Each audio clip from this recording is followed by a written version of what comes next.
they launched Mahacrime OS operating system AI, right? The idea is to integrate artificial intelligence, the tools and technologies related to this in law enforcement. AI based on that historical data will generate the crime hotspots. But ये deep fake क्या होता है? Fake video audio होता है but आपको लगता है ये ओरिजिनल है. तो ये इलेक्शन मैनिपुलेशन, एक्टर एक्ट्रेसेस के डीप फेक्स, पॉलिटिशियन के डीप फेक्स, ये बहुत बड़ी प्रॉब्लम हो गई है. नाउ वी हैव CCTNS 2.0 जिसमें AI इंटीग्रेटेड है. सो before crime, during crime, post crime, तीनों में AI का बहुत ज्यादा यूज है. एरर्स भी बहुत ज्यादा स्केल हो गए. हमारे पास AI लॉ नहीं है. We don't have a legislation on AI in India. Human trafficking network ऐसे वर्क करता है कि एक पार्ट जर्मनी में है, एक फ्रांस में है, एक स्पेन में है. This is how they operate. Clear? AI को यूज करो एज अ को pilot.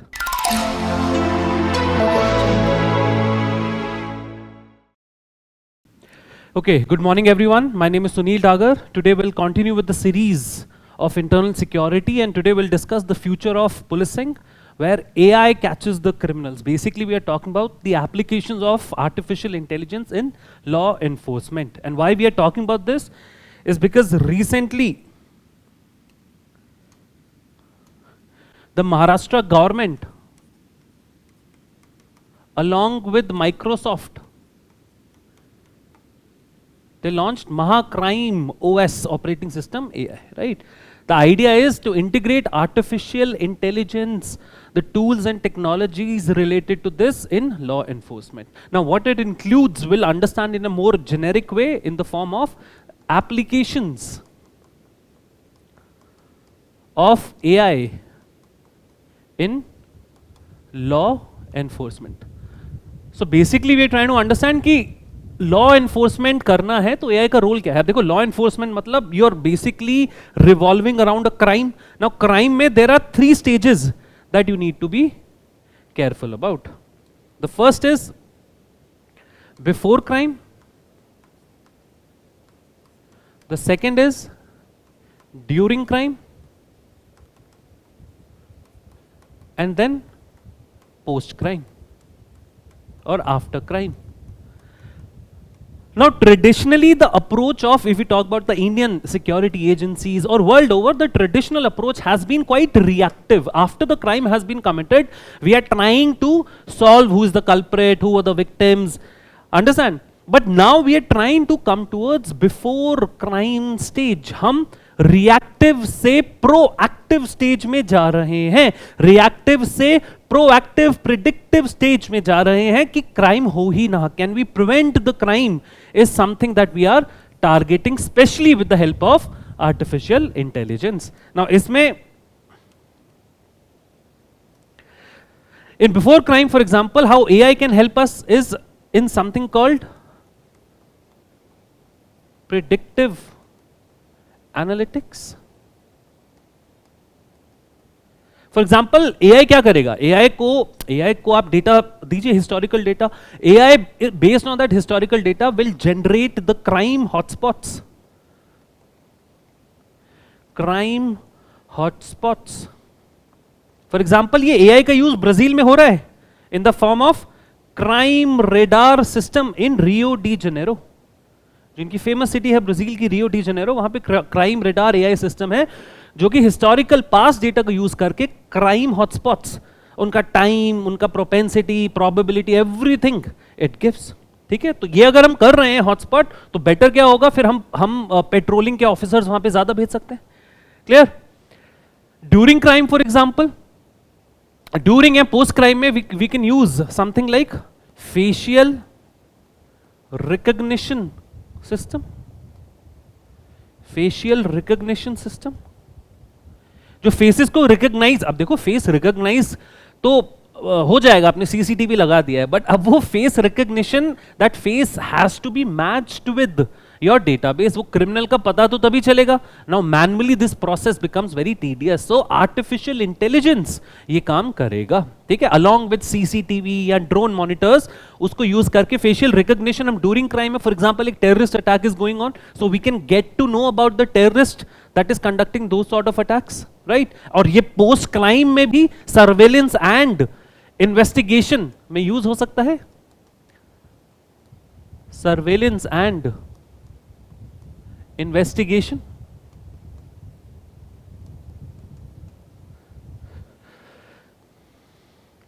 Now post crime mein another thing that we need to do, we need to focus on is the administrative work. देखो a lot of police time is usually spent on making the reports. आपको जो लगता है police हमारा Singham and all, वो नहीं होता है. वो चलो आपने कर भी लिया, आप मान लीजिए ऑन फील्ड भी काम कर रहे हो, आपको फिर उसकी रिपोर्ट बनानी पड़ती है which takes a lot of time. फिर वो रिपोर्ट सीनियर के पास जाती है, फिर क्वेश्चन आंसर भी हो सकते हैं, इन्वेस्टिगेशन भी हो सकती है. Okay, so administrative work tools में बेसिकली बहुत सारे ऑप्शन हैं, जैसे समथिंग लाइक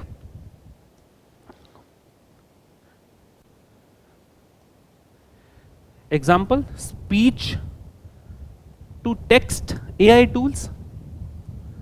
आपको लिखना पड़ता है या टाइप करना पड़ रहा है, अब ऐसी टेक्नोलॉजी आ चुकी है ऑलरेडी दैट वी स्पीक और वो अपने आप वर्ड के फॉर्मेट में, तो इससे टाइम बचेगा. ठीक है, अमेरिका में एक कंपनी है एक्सॉन, तो एक्सॉन का एक एआई सिस्टम है ड्राफ्ट वन.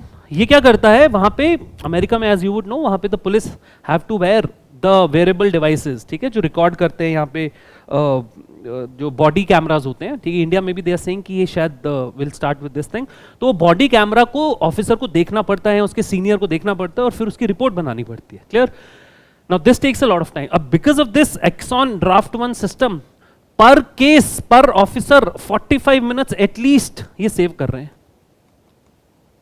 ठीक है, so this is where AI comes in. जितना कम टाइम रिपोर्ट फॉर्मुलेशन में लगेगा, वही officer then can be sent back on patrolling in the streets to prevent और डील विद क्राइम. सो ये एक ऑप्शन है एडमिनिस्ट्रेटिव वर्क के लिए. What else? Digital forensics.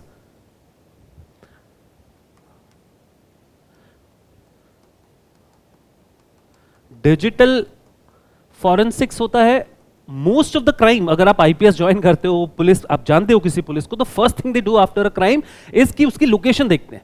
Call records निकालो और लोकेशन. ठीक है, now all of these things, इसका जो एनालिसिस है that AI can do faster, right. उसकी जियो लोकेशन है या उसका नेटवर्क फुटप्रिंट देख के हम बता सकते हैं कि ये कहां पे थे. उसका दिस पर्सन जो एक सस्पेक्टेड हमारा क्रिमिनल है, सस्पेक्ट है, बट उसकी लोकेशन हम पता कर सकते हैं, right. And then location, multiple locations आती है, मल्टीपल नेटवर्क प्रोफाइलिंग का यूज करके AI can give a faster analysis based on that. ठीक है, अभी ये प्रोसेस हम मैनुअली कर रहे हैं, मैनुअली चेक कर रहे हैं, अरे ये देखो ये यहाँ पे थे, ऐसे. AI can do this much faster, right. And this is what is needed, because कई बार तो सस्पेक्ट भाग जाते हैं, right. So that's why AI will become handy in digital forensics. Also digital threats like deep fakes. Now, deep fakes का menace बहुत बढ़ गया. Deep fake क्या होता है? फेक वीडियो ऑडियो होता है, बट आपको लगता है ये ओरिजिनल है. तो ये इलेक्शन मैनिपुलेशन, एक्टर एक्ट्रेसेस के डीप फेक्स, पॉलिटिशियन के डीप फेक्स, ये बहुत बड़ी प्रॉब्लम हो गई है, राइट. और इतनी बड़ी कि अभी हर इलेक्शन में इस तरह के डीप फेक्स आपको दिखने लगेंगे, right. People will not wait to see if it's true और नॉट. वो तो ओपिनियन बना लेंगे कि इनका ये इस तरह का कैरेक्टर है, this kind of speech they are giving etcetera. But deep fake को भी एआई प्रिवेंट कर सकता है, right, by detecting if it's a deep fake और original video, original audio, right. तो डिजिटल थ्रेट्स भी हम प्रिवेंट कर सकते हैं. उसके अलावा we have integrated AI in CCTNS, crime and criminal traffic and network system. Crime and criminal tracking and network system, crime को और क्रिमिनल को ट्रैक करना और उसका एक नेटवर्क बना रखा है. ठीक है, तो ये बहुत पुराना प्रोग्राम है, नया नहीं है. 2009 में this program came and this is under ministry of home affairs. अब नाउ वी हैव CCTNS 2.0 जिसमें एआई इंटीग्रेटेड है. तो ये क्या करेगा? फॉर एग्जाम्पल इसके अंडर ई प्रिजन्स का डेटाबेस होता है, ई फॉरेंसिक्स एटसेट्रा का डेटाबेस होता है. तो ई प्रिजन, ई फॉरेंसिक, इन सबको इंटीग्रेट करेगा. बेसिकली ये प्रोग्राम में इंडिया में 17,000 से ज्यादा पुलिस स्टेशंस हैं, उनको कंबाइन कर रखा है. ठीक है, अंडर अ सेंट्रलाइज्ड नेटवर्क. तो कहीं भी केरला में कोई क्राइम होगा, the officer can access this system. और उसका मान लीजिए महाराष्ट्र में कोई एड्रेस है, कोई पुराना क्राइम हुआ है 10 साल पहले, वहां से मैच हो जाएगा, राइट?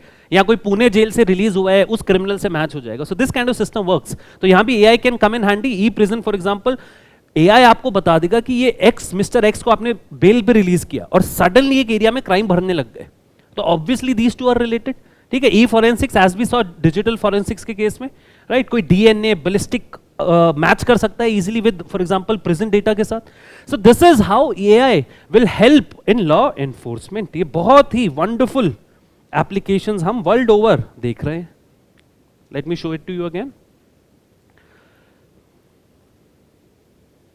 सो before crime, during crime, post crime, तीनों में एआई का बहुत ज्यादा यूज है. Of course we are focusing more on the proactive, the prevention of crime.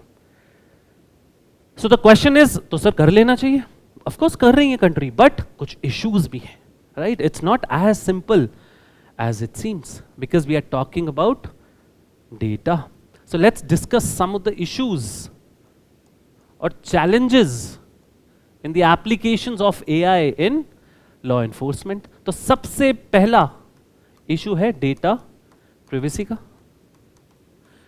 Data privacy because मान लीजिए अब AI बेस्ड सीसीटीवी कैमराज हैं, सेंसर्स हैं, तो कितना डेटा वो चेक कर रहे होंगे. आप सीपी जा रहे हो, कनॉट प्लेस, वहां घूम रहे हो, वहां पे ये AI सिस्टम लगा हुआ है, तो आप भी तो उसके अंडर नेट में हो.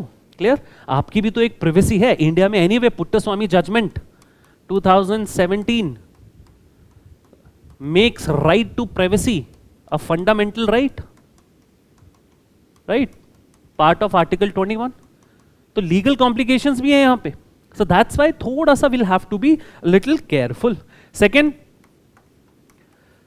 ये एक एल्गोरिदम पे बेस होती हैं. द AI क्या करता है, उसको एक एल्गोरिदम बनाना पड़ता है, फिर वो हिस्टोरिकल डेटा को लेता है, फिर उसमें आर्टिफिशियल इंटेलिजेंस डेवलप की जाती है. तो एल्गोरिदम और एल्गोरिदमिक बायस है. एल्गोरिदम मतलब आपने एआई डेवलप किया है based on historical data, right? What if there is a bias in the historical data? For example, ये जो फेशियल रिकॉग्निशन सिस्टम है, टेक्नोलॉजी है, इसमें एरर्स हैं. जैसे वाइट मेल्स के लिए these errors are less than 1%, लेकिन ब्लैक फीमेल्स के लिए the errors go up to 34 to 35%. Look at the error rate. Facial recognition system में biases होते हैं because that AI is based on historical data. The data itself is biased. For example, आपने AI system बनाया और AI system में बोल दिया कि अब minority में crime ज़्यादा है, ये आपके पास data है, but AI उसको देखेगा कि minority में क्रिमिनल का प्रोबेबिलिटी ज्यादा होगा. उसकी वजह से कई बार बायसेस भी जनरेट हो सकते हैं. ठीक है? देन थर्ड, ऑटोमेशन बायस. ऑटोमेशन बायस होता है कि अगर एआई कुछ करेगा तो गलत थोड़ी करेगा, ये तो टेक्नोलॉजी है. Understand, humans tend to trust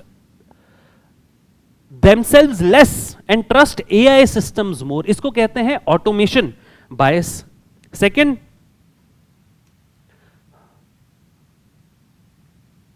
the next issue या next challenge is the issue of our understanding और ट्रांसपेरेंसी. देखो AI सिस्टम को बहुत सारे आर्टिकल्स में आप देखोगे इनको ब्लैक बॉक्सेस कहते हैं. Black boxes in terms of कि हमें पता नहीं है how this system is working. हमारी इसकी अंडरस्टैंडिंग इसमें बहुत कम है. फॉर एग्जाम्पल, नीदरलैंड्स का एक केस लेते हैं. नीदरलैंड्स में चाइल्ड केयर बेनिफिट चलाती है गवर्नमेंट. गवर्नमेंट कहती है दैट चाइल्ड केयर है, दोनों पेरेंट्स वर्किंग है बेस्ड ऑन सम क्राइटेरिया, तो गवर्नमेंट कुछ परसेंटेज ऑफ चाइल्ड केयर आपको देगा. इसके बेसिस पे स्कैम भी होते हैं एटसेट्रा. बट इसमें नीदरलैंड्स में क्या हुआ है, AI based child care tool develop किया इन्होंने, गवर्नमेंट ने. अब इसने between 2005 till 2019 more than 25,000 families को फ्रॉडस्टर्स डिक्लेयर कर दिया. Most of these families were from minority community की मोस्टली थी ये, ठीक है। बायस था एआई में, पुलिस को या इन्वेस्टिगेशन एजेंसीज को, गवर्नमेंट को ये समझ नहीं आया एआई कैसे काम कर रहा है।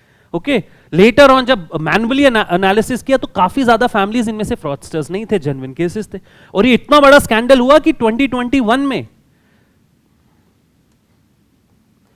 The whole Netherlands cabinet resigned, mass resignation हो गया था कैबिनेट का, गवर्नमेंट गिर गई थी। Clear? This is one impact of our lack of understanding or lack of transparency in how AI works. ऐसे ही अगर AI प्रॉब्लम भी बड़े स्केल पे सॉल्व करता है, लेकिन अगर AI में एरर है तो प्रॉब्लम भी स्केल हो जाएगी, राइट? सॉल्यूशन तो स्केल हो ही रहा था, लेकिन प्रॉब्लम भी तो स्केल हो सकती है, जिसको हम कहते हैं स्केलेबिलिटी ऑफ एरर्स। अगर AI फॉल्टी है, कुछ इशू है, कुछ बायस है, सो एरर्स भी स्केल हो सकते हैं। तो ऑस्ट्रेलिया में क्या हुआ? ऑस्ट्रेलिया में इन्होंने 4.7 लाख लोगों को डेट, जो इनकम टैक्स एआई यूज कर रहा था उसके बेसिस पे डेट नोटिसेस भेज दिए, गलत थे, राइट? एआई सिस्टम अच्छे से डेवलप नहीं हुआ था, सो दैट्स व्हाई एरर्स भी बहुत ज्यादा स्केल हो गए। Okay, so these are some of the issues. अगर आप इंडिया स्पेसिफिक पूछते हो तो हमारे पास एआई लॉ नहीं है, we don't have a legislation on AI in India. देखो, लेजिस्लेशन इसलिए चाहिए because of the first point, privacy से रिलेटेड डेटा बहुत जनरेट होगा एआई के लिए, so that's why we need a legislation backing the use of AI, ठीक है? So these are some of the issues. So it's not as simple as using AI in everything. Everything has to be balanced with these issues. Understand? तो अब इसके लिए what the government is doing, let's try to understand. We have of course taken certain steps. Let's look at the steps taken by India.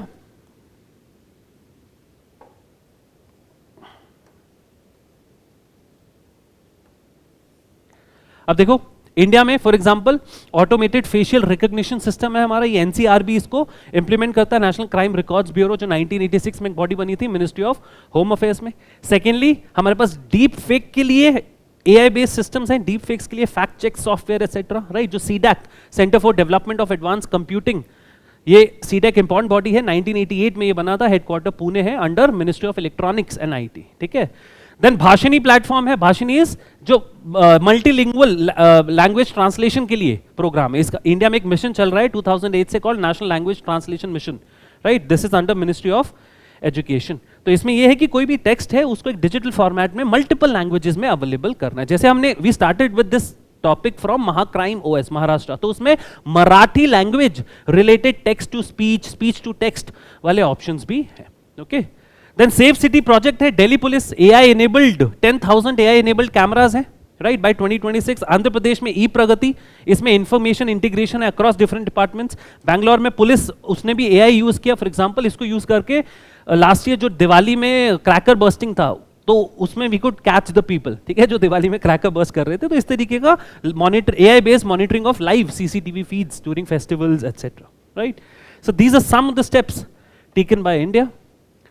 World level पे देखिए, Europe का tool repository है। Europe क्या करता है, यूरोपियन यूनियन के level पे countries को, जो उसके मेंबर हैं, यूरोप के मेंबर हैं, उनको AI based tools, software, technologies provide करता है ताकि शेयर हो पाए ये सॉफ्टवेयर एआई और क्राइम कम हो पाए, राइट? जैसे इसमें स्पीच टू टेक्स्ट टूल्स होंगे, जियो लोकेशन रिलेटेड टूल्स होंगे, एआई ड्रिवन ट्रांसलेशन सॉफ्टवेयर होंगे, मल्टीपल लैंग्वेजेस हैं। तो इसकी वजह से for example this is used in multiple areas, right? एक one such area is rescuing victims of human trafficking. Human trafficking network ऐसे work करता है कि एक पार्ट जर्मनी में है, एक फ्रांस में है, एक स्पेन में है, this is how they operate, clear? Then crime anticipation system है नीदरलैंड्स में, इसमें एआई का यूज करके, लाइक आई डिस्कस ब्राजील वाला जो क्राइम हॉटस्पॉट्स यहां पे डेवलप करते हैं। देन रेडार आईटीई जर्मनी का एक सिस्टम है जिसमें बेसिकली एआई को यूज करके पुलिस रिस्क को इवैल्यूएट करती है। किस चीज का रिस्क, कि कितना प्रोबेबिलिटी है, क्या रिस्क है कि वायलेंस होगा by known individuals within the militant Salafist spectrum. सलाफी क्या होता है? फंडामेंटलिस्ट रिवाइवल सिस्टम है सुन्नी इस्लाम का, राइट? यूरोप में ये काफी डोमिनेंट है, तो एआई को यूज करके वो थोड़ा रिस्क एंड प्रोबेबिलिटी डिटरमाइन करते हैं। ऐसे ही Interpol, artificial intelligence tool kit, responsible AI, दोनों का काम यही है कि एआई यूज करें different agencies. Interpol will help it, but it has to be a responsible use, right? To help police safely procure, develop and deploy AI while protecting human rights. So there has to be a balance between the two. Okay? Interpol as a body यहाँ लिखा हुआ है 1923 headquarter Lyon France में, and it facilitates police cooperation. India में जो interpole coordinating agency है that is CBI. Okay? So based on this story, now we can talk about the way forward.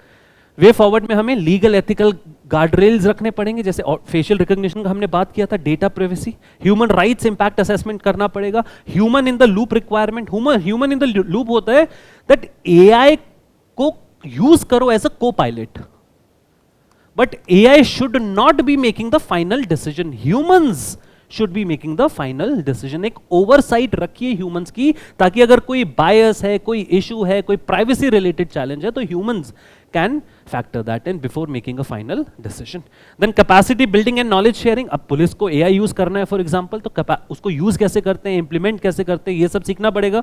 तो उसके लिए इंडिया में एक बॉडी है, national cyber crime research and innovation centre, ये BPRD के अंडर है, very important. BPRD is bureau of police research and development, जो न्यू दिल्ली में है, और ये सारा system ministry of home affairs में, ठीक है। And then of course in the end international cooperation, क्योंकि ये देखो महंगी चीजें होती हैं, इसमें research and development, tools, technology, money, everything is involve. तो अगर अमेरिका में कोई सिस्टम डेवलप हुआ है, so they should help other law enforcement agencies as well. For example, America में एक क्राइम हो रहा है, that crime can originate in Pakistan for example, can originate in some other country, right? So that's why international cooperation of in terms of use of AI in law enforcement should be taken care of. तो ये है हमारा एक पूरा ecosystem of how AI in law enforcement should be implemented, considering and factoring in some of the issues. Okay, so this was the 6th series in our internal security series का 6th topic था ये, ठीक है? We'll probably see you next week. Till then, goodbye, good luck.